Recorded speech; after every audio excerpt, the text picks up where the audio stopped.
Hi friends, Vanakkam. Welcome to my channel Tharunin Sovairumbu.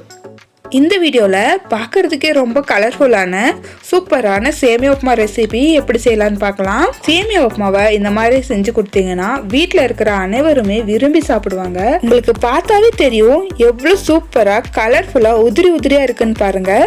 இந்த சேமியா உப்புமாவை எப்படி செய்யலாம்னு வீடியோக்குள்ள போய் பார்க்கலாம். வாங்க ஃப்ரெண்ட்ஸ், வீடியோக்குள்ள போலாம்.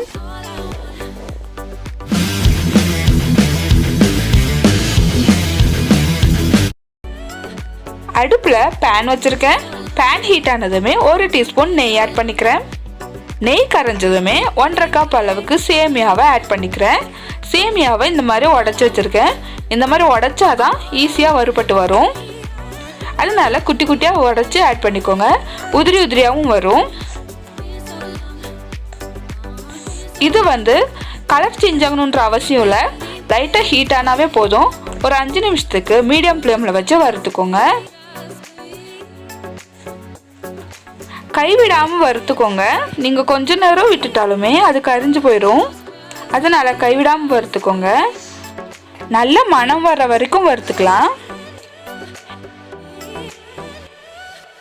இப்போ இது ரெடி ஆயிடுச்சுங்க. இது ஒரு பக்கம் வச்சுட்டு அடுப்பில் கடாய் வச்சுருக்கேன்.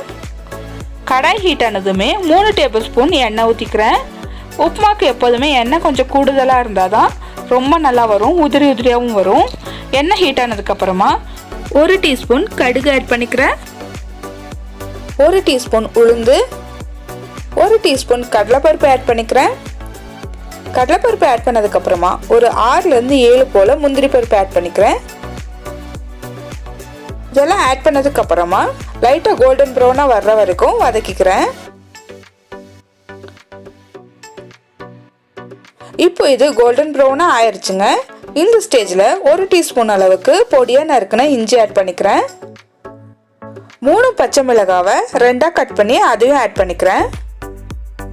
ஆட் பண்ணிவிட்டு ஒரு 1/2 கப் அளவுக்கு பொடியாக நறுக்குன வெங்காயம் ஆட் பண்ணிக்கிறேன். கொஞ்சமாக கருவேப்பிலை. வெங்காயம் பாதி வதங்குற வரைக்கும் வதக்கிக்கலாம். ஒரு கண்ணாடி பதம் வரும். அந்த ஸ்டேஜ் வரைக்கும் வதக்கிட்டாவே போதுமானதாக இருக்கும்.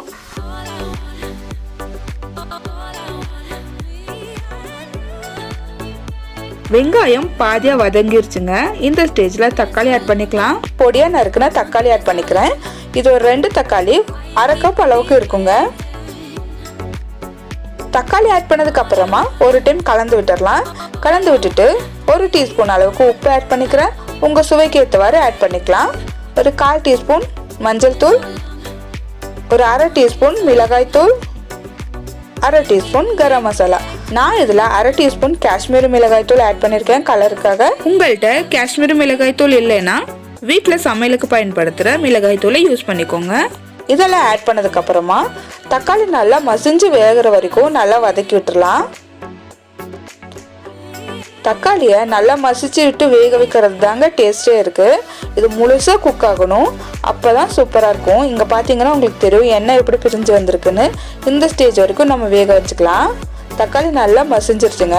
இந்த ஸ்டேஜில் 1/2 கப் அளவுக்கு தண்ணி ஆட் பண்ணிக்கலாம். 1/2 கப் சேமியாவுக்கு 1/2 கப் தண்ணி கரெக்டாக இருக்கும். ஆட் பண்ணிவிட்டு ஒரு தடவை நல்லா மிக்ஸ் பண்ணதுக்கப்புறம் தண்ணி நல்லா கொதிக்கட்டுங்க. இப்போ தண்ணி நல்லா கொதிச்சிருச்சு. இந்த ஸ்டேஜில் வறுத்து வச்சிருந்த சேமியாக்களை ஆட் பண்ணிடலாம். சேமியாவை ஆட் பண்ணிவிட்டு ஒரு டைம் கலந்து விட்டுட்டு ஒரு 2 நிமிஷம் அப்படியே விட்டுட்டிங்கன்னா கரெக்டாக வெந்து வந்துடும்.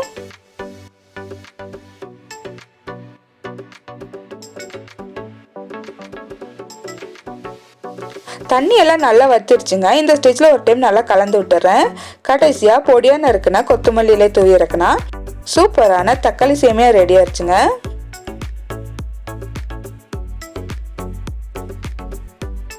இந்த சேமியாவோட டேஸ்ட் பார்த்தீங்கன்னா யூஸ்வலாக சாப்பிட்ற சேமியாவை விட சூப்பராக இருக்கும். அந்த கலரே பார்த்தீங்களா எவ்வளோ அப்படைசிங்காக இருக்குன்னு. இந்த மாதிரி சேமியா ப்ரிப்பேர் பண்ணி கொடுத்தீங்கன்னா வீட்டில் இருக்கிற எல்லாருமே விரும்பி சாப்பிடுவாங்க. சேமியா உப்புமா பிடிக்காதவங்க கூட ரொம்ப விரும்பி சாப்பிடுவாங்க. நான் சொன்ன அளவில் தண்ணி ஆட் பண்ணிங்கன்னா உங்களுக்கு உதிரியாக சூப்பராக வரும். கொஞ்சம் கூட குழஞ்சு போகாதுங்க. ஓகே ஃப்ரெண்ட்ஸ், இந்த வீடியோவில் ஒரு சூப்பரான சேமியா உப்புமா ரெசிபி உங்கள்கிட்ட நான் ஷேர் பண்ணியிருக்கேன். இந்த ரெசிபி உங்களுக்கு பிடிச்சிருந்துச்சுன்னா லைக் பண்ணுங்கள், ஃப்ரெண்ட்ஸுங்களுக்கு ஷேர் பண்ணுங்கள். என்னோட சேனலுக்கு சப்ஸ்கிரைப் பண்ணி கூடவே இருக்கிற பெல் ஐக்கான் கிளிக் பண்ணிக்கோங்க. நான் எப்போ வீடியோ போட்டாலும் உங்களுக்கு உடனே நோட்டிஃபிகேஷன் வந்துடும். இந்த சூப்பரான தக்காளி சேமியாவை வீட்டில் ட்ரை பண்ணிவிட்டு எப்படி இருந்துச்சுன்னு கமெண்ட் பண்ணுங்கள் ஃப்ரெண்ட்ஸ். தேங்க்ஸ் ஃபார் வாட்சிங். அடுத்த வீடியோவில் வேற ஒரு சூப்பரான ரெசிபியோட உங்களை சந்திக்கிறேன்.